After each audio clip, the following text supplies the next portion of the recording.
All right, guys, we have another great guest with us today. We have the Las Vegas Review Journal contributor, BetUS NHL analyst, and the voice of UNLV Rebel Hockey. We have Dana Lane with us. How you doing, Dana?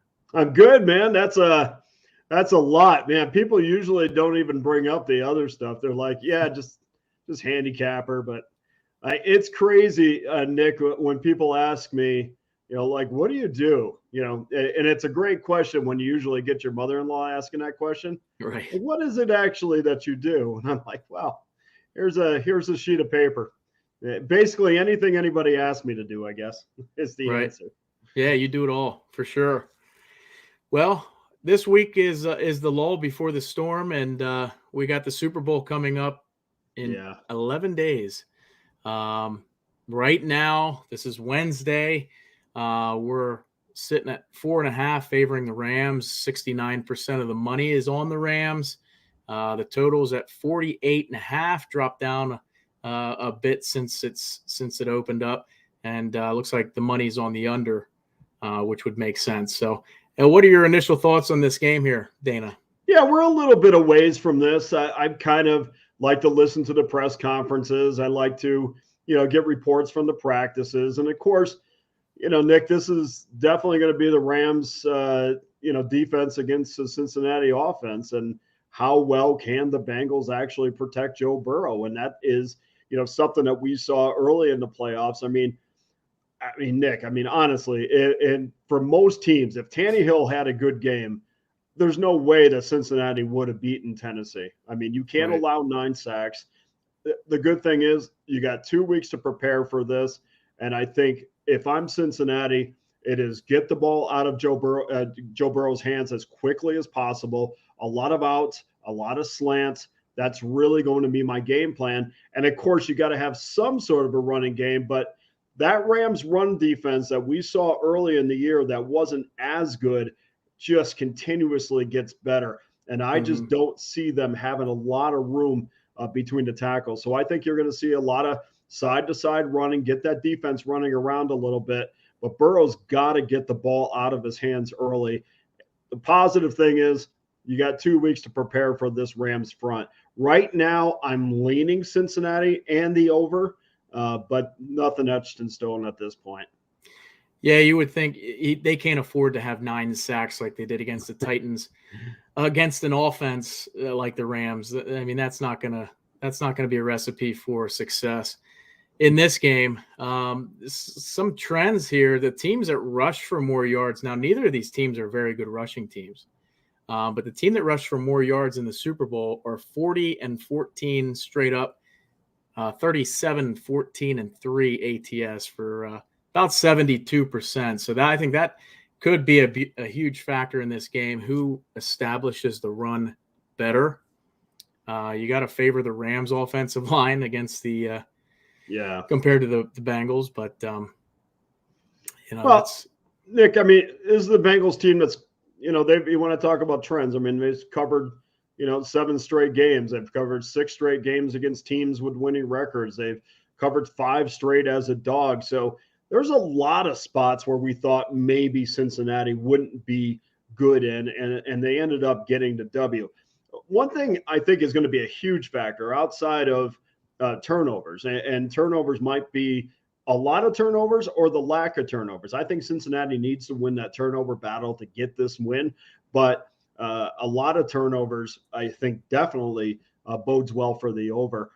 The other thing that I think is overlooked too, that you're going to get Cincinnati playing a lot of zone defense. We saw a lot of teams do this against the teams that had a decent running game and was able to stretch the field a little bit. They play a zone. They take away the middle of the field. They give some help to the back end. And if you feel confident in that front four to be able to get pressure on the quarterback or stop the run, that's the way you're going to win this game. And so for me, Cincinnati has to be able to complete those short passes, and they have to get the ball out of Joe Burrow's hands as quickly as possible. But I think that they have a little bit of an edge on defense as well. I don't think it's going to be easy for Matthew Stafford, a guy that we've seen in the past that if he gets rattled, he's a guy that can be prone to mistakes. And I think that's where Cincinnati will have the benefit for me early on, at least. Yeah, there were a couple throws in that 49ers game that I thought,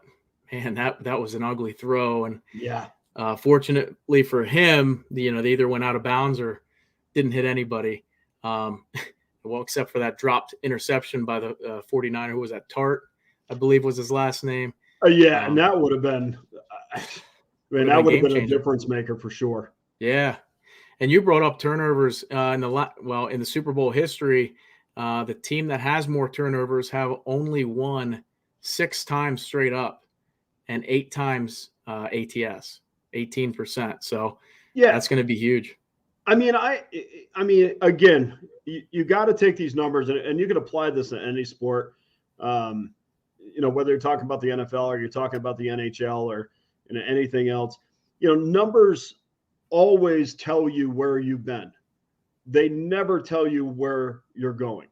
And so I try to keep that and say, okay, well, this is your tendency, but that doesn't mean that's going to equate to what you're doing now. I mean, you could see a definitive advantage for the Rams defensive line. We are basically saying there is no way that Cincinnati is going to be able to run the ball between the tackles. Well, in 2 weeks, you got an opportunity to come up with a way to maybe use your fullback more, maybe use a double tight end set. Maybe you do something that is going to allow you to get the edge, or maybe get that 2 or 3 or 4 yards up the middle. They'll come up with something that allows them to at least have some resemblance of a running game. They have to run the ball. Burrow's not going to go back and win the Super Bowl throwing the ball 45 times a game. Right. I mean, everybody knows it. So they're working on that right now as we speak. Good deal. Do you do any props? I mean, props, there's so many props in the Super Bowl. Yeah. You got to pick and choose, but do you have any props that you like so far or that you maybe usually play? Nick, I got to tell you, man, I'm so laser focused on the day-to-day winning. And even in the Super Bowl, people get so excited and so hyped to bet this one game. And I always say, look, there's more games tomorrow. And by the way, and I know that's kind of a downer on the biggest game of the year, but by the way, the Super Bowl doesn't pay you any more than Evansville Purple Aces college basketball game will on Monday night. It's just stay within your lane. I know you want to add to the excitement. I get that. Everybody loves that. And even, guys that are people that wouldn't normally bet are involved in this, and that's fine. Don't go crazy on these. And so for me, because I don't normally do props, I really don't look at them in the Super Bowl, because for me, that dilutes what I'm looking at. And I try to stay focused on side in total. I don't try to go off the board too much. I do, a hockey show on Bet US, and the guy, Alex B. Smith, that I do a show with, he's really good at these first period totals, and he's really good at NHL 3-way bets. And honestly, I'm not that way. And I have to stay focused on what I know. And if I don't, I'm going to get in a lot of trouble, because I'm going to dilute my thinking. Makes a lot of sense. Everybody has their niches that they're good at. Stay in your lane, right? So, but you don't want to go outside your comfort zone. That doesn't mean things don't make sense. Like, I could look at the prop, and I could go down to Westgate and get the 50-page pullout of all the props on the game, and I could look at it and say, oh yeah, that makes sense. But we're in the business of building a bankroll, and at the end of the day, I don't want to lose money because I did something that was out of character. So I kind of put it aside. I stay focused on the game or the total, and then we move on to, a big college basketball card on Monday. Exactly. Yeah. And we both like the college basketball. You also thrive in the NHL, which I greatly appreciate you coming on here to give some rundowns of 3 games here. We'll start with the Washington-Edmonton game. It looks like Edmonton is 3rd in power play percentage, 7th in faceoff percentage.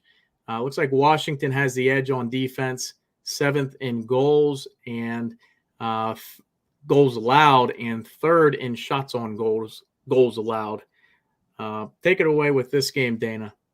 Yeah, I mean, I'm kind of going against the grain on this because I think most people will be on Edmonton tonight, considering the Capitals just got through disposing their rivals in the Penguins last night in overtime.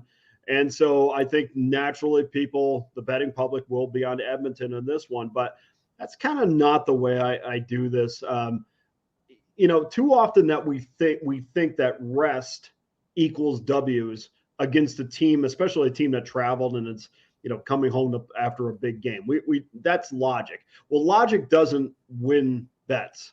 What wins bets is, again, staying focused on what you know.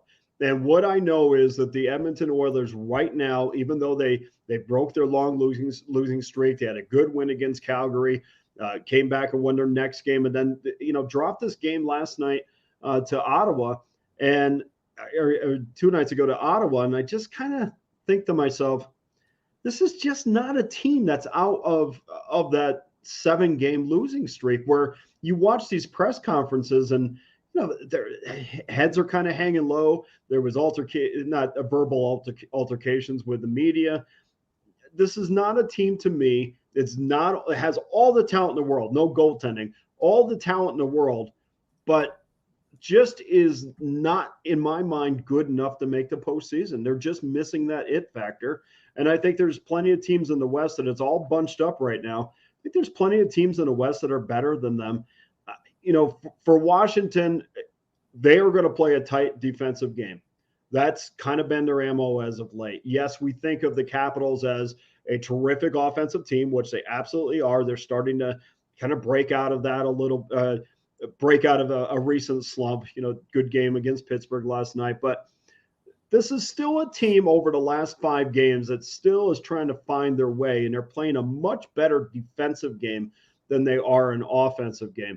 And the other night, what I saw was when the Edmonton Oilers were pressured, when they were forced to make proper decisions under duress, they failed to do that. And I just don't think tonight, and I would assume that the Caps are going to have a short bench. They're going to stay fresh. And I assume tonight, until I see something different, I just don't think Edmonton is good enough to beat a team on the road like the Capitals. So yes, Caps played last night.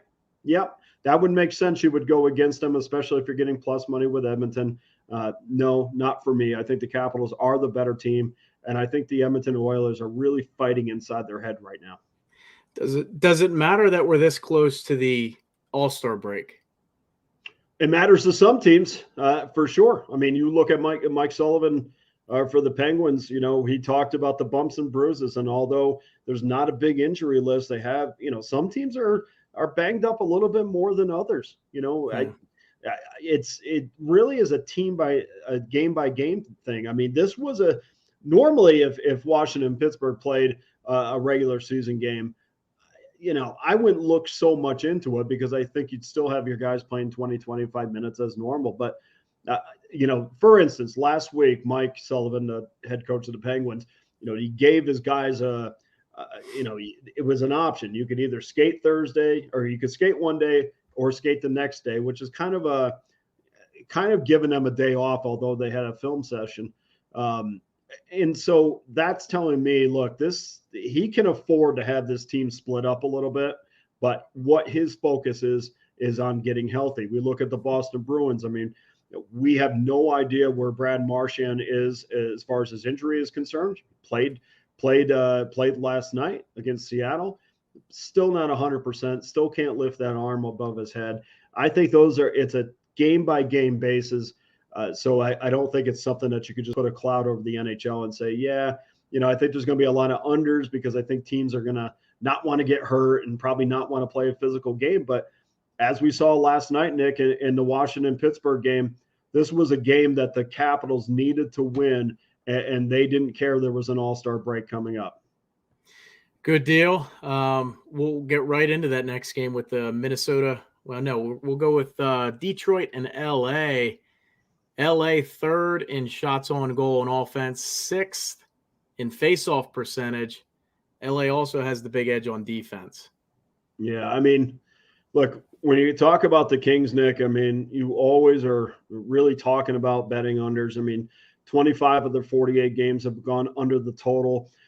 And if you kind of get into it a little bit more, 20 of the 43 games that they played, their first 43 games, 27 of them was a 1-goal game with 5 minutes to go. So you ask yourself, okay, why are they 1-goal games? Well, we know the Kings aren't playing 6-5 games and having 1-goal games. And it's basically because the Kings don't have enough offensive depth. And their depth is what really, when you're able to put 4 lines out there that can put the puck in the back of the net, that really separates you on some nights. So you don't have those tight games on a constant basis like the Kings do. They could win a bunch of these games. Which they have lately, really. They'll be right in the discussion for the postseason for sure, because God, you see like teams like San Jose, I mean, they're going to fall out. San Jose, Calgary's got like 6 or 7 games in hand on San Jose. So the door is wide open for a few of these teams to really compete for that last spot. But the Kings are sitting at, the bottom third in scoring. They are even further on the power play. Those are all things, again, that get you goals, that separate team A from team B when you're betting the puck lines. And this is something that the Kings just don't possess. So I'm going to go under again with the Kings tonight. And I think it's going to be a tight, low-scoring game like most of their games have been this season. Good deal.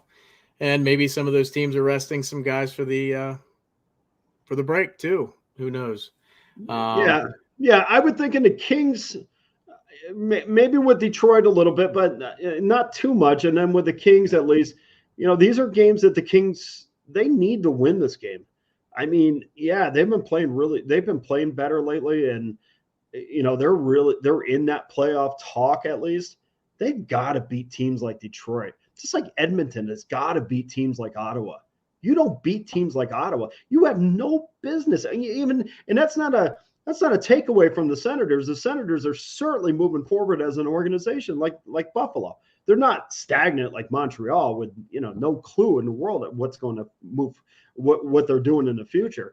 But I don't care if you're on the road or not, you have to win those games to say we're a legitimate team. And I think that's the case tonight for the Kings against Detroit.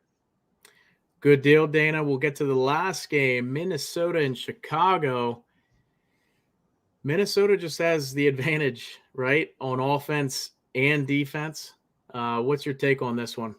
Yeah, a couple of injuries on this. Matt Dumba's not going to be playing for the Wild tonight. John Merrill's not expected to be back until after the break. And, people say, well, who's John Merrill? Well, Golden Knights fans know who John Merrill is. He's a terrific depth guy to have on your team. He won't be available as well. But one thing with Minnesota, even with injuries, this is a team that is a terrific defensive team. They have terrific defensive depth.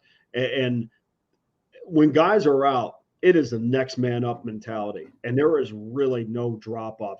They have allowed an average of just over 2 goals in their last 5 games. So they're peaking at the right time, right before this All-Star break. And they're also one of the best offensive teams in the league as well. And when you have defensive issues and you're a great offensive team, that really alleviates a lot of pressure off your defense with it that has a few injuries. But for me, for Chicago, there's been a little bit of a late push offensively for them lately. They're still in the bottom half of the league in that category. We saw a few of their old habits come back to haunt them against Vancouver. We saw them get off to a horrible start. Their first 2 or 3 shifts were just, Derek King, their head coach, talked about this in the press conference and just said, hey, look, we just weren't ready to play. I can't back a team that says we're not ready to play because I don't know what I'm going to get on a nightly basis. Minnesota's the better team here. I think this game's going to be around 4-1, so I'm still going to go with the under. I think the Wild completely suffocate them tonight. And unfortunately, Marc-Andre Fleury is not going to get to that 500 mark before the All-Star break. Good stuff, Dana. So that I appreciate you giving some plays out for the listeners and viewers. College basketball. Now, this is what I really like to dive into. You got a game that you want to talk about here, Notre Dame and Miami tonight.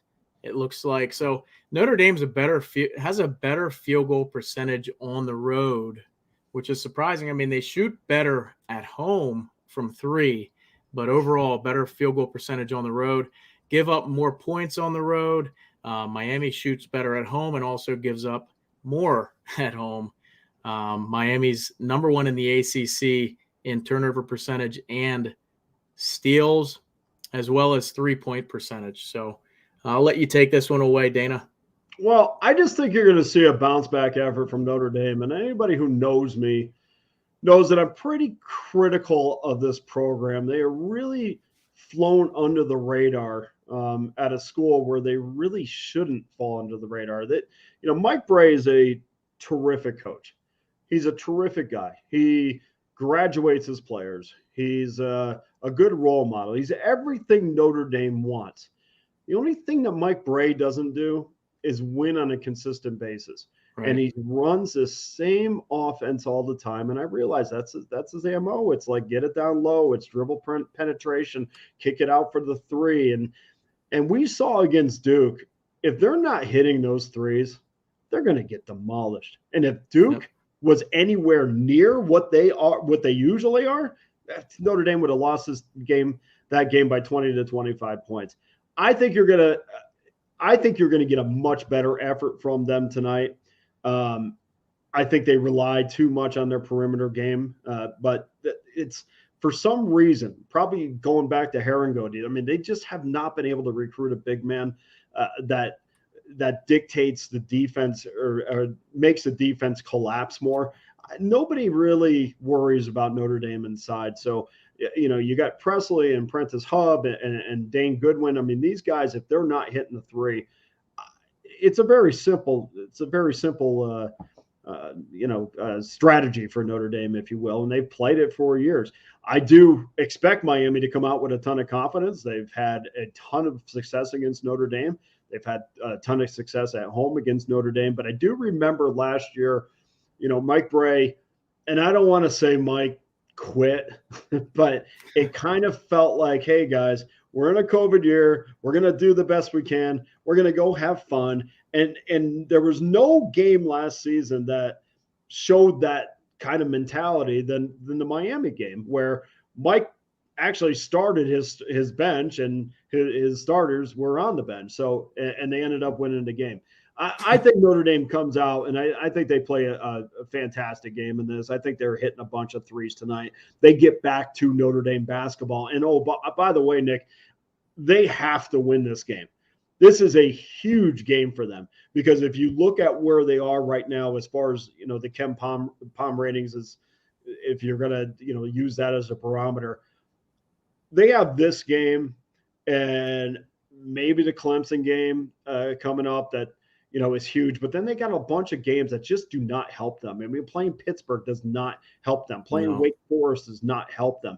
They have to win this game, and you're going to give me points. And this is a Notre Dame team that has, gone over the total in 10 of the last 14 road games. It's a Miami team that's 13-4 to the over as well at home. So I like the Irish plus the points, and I think this game's going to go over the total, and Notre Dame is going to wipe the bad taste of their offensive performance against Duke out of their mouth. Good stuff. I definitely lean towards the over too in this one. I think the side hinges on the 3-point shooting. I mean, that's what these teams like doing, right? Every game. Yeah. Because there is absolutely zero inside game for Notre Dame. Yeah. And there's no inside presence at all. And those 3 guys that we mentioned, they play a 3-guard offense, and it is like if they're shooting 40 to 45% overall, and even if they're in the high 30s from 3, they're going to win on most nights. Yeah. Well, that horrific performance the other night against a team with a horrific performance, they still couldn't stay. That 14 points was not a reflection of how difficult it was for Notre Dame against Duke. Right. Well, good stuff, Dana. Again, I thank you for coming on. Tell the viewers, listeners, going to put a portion of this on the Executing the Edge podcast on Friday morning. I'll put it out and tell us where we can find you, what's around the corner for you. Sure. You can find me on Dana Lane Sports. That's DANALANE Sports. I'm easy enough to find there. I'm on pickdogs.com. I'm on sportscapping.com. Have all my picks up there. Usually try to have them up between 8 and 9, depending on what's going on. And of course, I'm on the BetUS NHL Pick Show, usually on Tuesday, Thursday, and Fridays from 11 to 12 Eastern time. This week's going to be a little bit different. I'll be there on Friday by myself doing solo work, and we're going to be talking about the NHL All-Star Game. So we'll do that, and then next Tuesday we'll be back to a normal schedule, and Rebels come back home in a couple of weeks to start their last part of their home schedule. You'll get even more busy, right? I'm busy every day. It's insane. And oh, by the way, I got to go pick the kids up from school. Well, we'll let you go. Thanks again, Dana, and we'll keep in touch. Appreciate it. Okay, buddy. All the best to you. Good luck. Same to you. Thank you, sir.